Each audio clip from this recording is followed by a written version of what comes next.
Edgar Lawrence Smith was commonly referred to his friends and family as Bobby. Between the years 1915 to 1925, Bobby worked for the Western Telegraph Company and was stationed across the globe.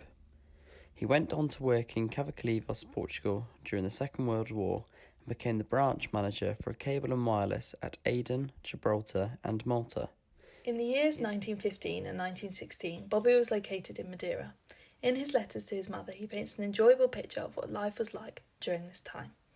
He speaks fondly about his free-time activities, things like tennis, long walks, and even down to the book he was currently reading at that moment in time.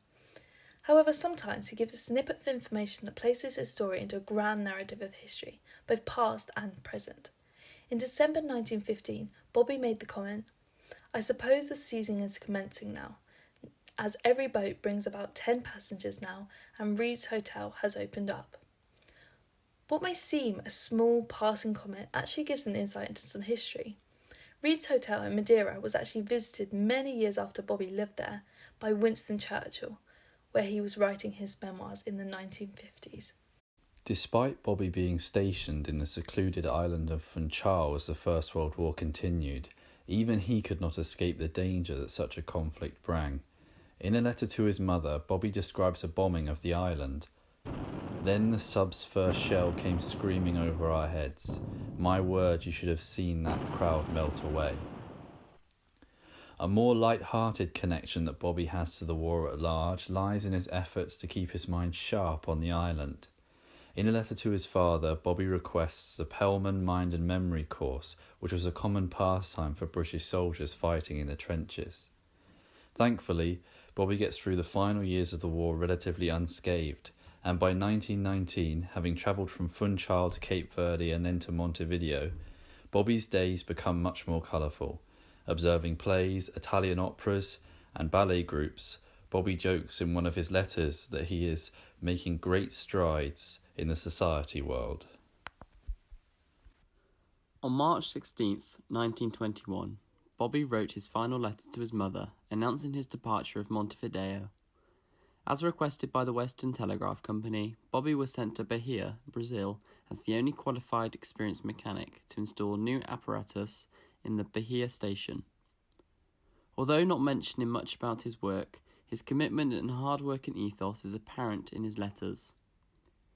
On Boxing Day, having nothing to do, Al should come down to the office and put in about 12 to 15 hours, as, being a bank holiday, we get paid overtime.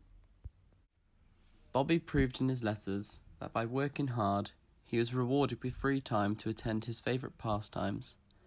Playing tennis, fixing his wireless set, and learning to sing, such as Me and My Gal, was extensively mentioned in his letters between 1921 and 1925.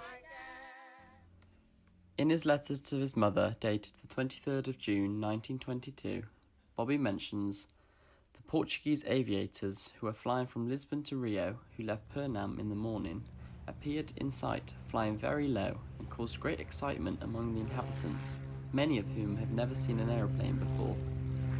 They left early Tuesday morning and have now arrived safely in Rio, after stopping in Ponte Surgo and Victoria. Unknown to Bobby at the time, he had just witnessed what was the first ever South Atlantic flight from Lisbon, Portugal to Rio de Janeiro, Brazil, in a celebration of the 100th year of Brazilian independence.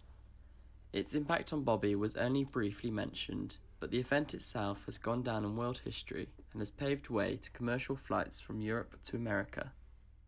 The significance of these events and locations visited by Bobby proves how the life of a Western Telegraph Company probationer, unknown to him, has strong links to the macro history and other large events that are well documented in the history books.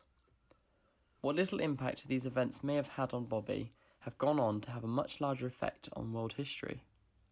This is what makes the life of Edgar Lawrence Smith such an interesting and captivating one, and has made working on the project extremely addictive and exciting.